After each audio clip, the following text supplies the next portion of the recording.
كثير ناس سالونا كيف بتشوط الكره بهاي القوه، يعني انت بتشوط الكره ما بيلحق الحارس يطلع هيك الا بيكونها بالجول. طبعا اليوم بهذا الفيديو جاي اشرح لكم سر هاي التسديده.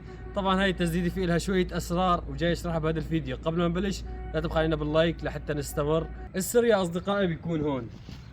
هاي هي الاوزان اللي اكثر ناس بيتجاهلوها، وفي بعدين التكنيك وطريقة التسديدة راح اشرحها كلها بهاي الفيديو، بس اهم شيء راح احكي اليوم عن هاي. هذا وزن، هذا الوزن يا صديقي بتلبسه هون برجلك، شوفوا تلاقي الزيق هيك. هذا بس خذ الصورة وروح على اي محل رياضة بمنطقتكم وراح يعطيك منها، موجود بكل محلات الرياضة باي مكان، يعني من اي دولة كنت راح تلاقيهم ان شاء الله. بتثبتها هيك، تلبس الفردة الثاني عشان يصير وزن على جسمك. وهلا راح اشرح لكم ليش يا اصدقائي.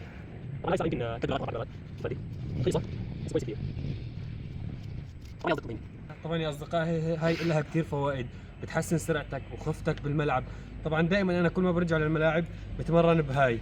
السرعه، اللياقه بتقوي، قوه التحمل، كثير لها فوائد. راح اشرح كل مره شيء على طلبكم بشرح ان شاء الله، بس اليوم على تقويه التسديده كيف بقدر استفيد منها. بترجع لورا وبتثبت الكره وبدك تشوت. طبعا الشوطه راح تكون كثير ضعيفه شوطتك، بس بعد ما تشلحن راح تشوف التسديدات.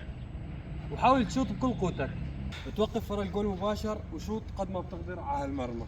شوط 20 شوطه 30 شوطه وتفرج معي. بالبدايه راح تحسها ثقيله كثير وصعبه، بس مره على مره راح تتعود عليها. راح تحس بوجع تعضيل، هذا يعني عم تقوى رجلك. راح شوط شوطين كمان وبعدين راح اشرحها فرجيكم شلون.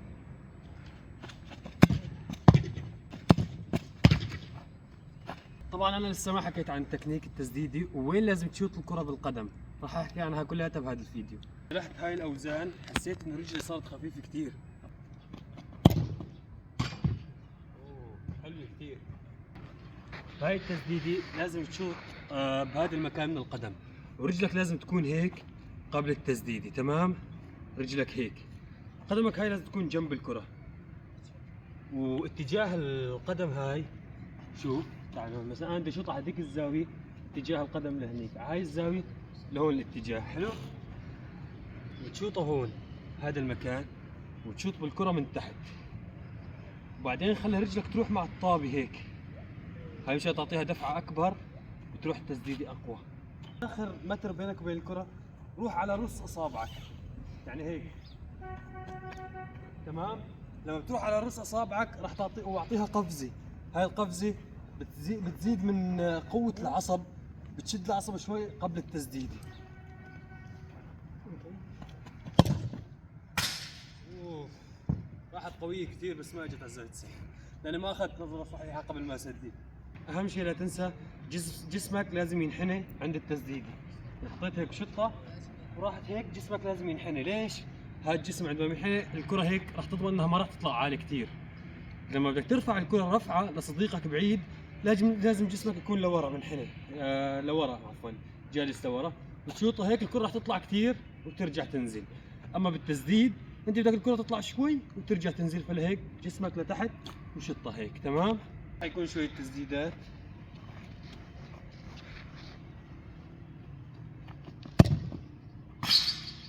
الكرة طلعت بس ما طلعت كثير، لو اني بمكان ابعد، المرمى ابعد راح تطلع وتنزل.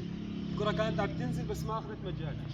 طبعا انا اللي بيعرف راجع من الاصابة جديد بعد ما عملت هاي العملية فرج صالح.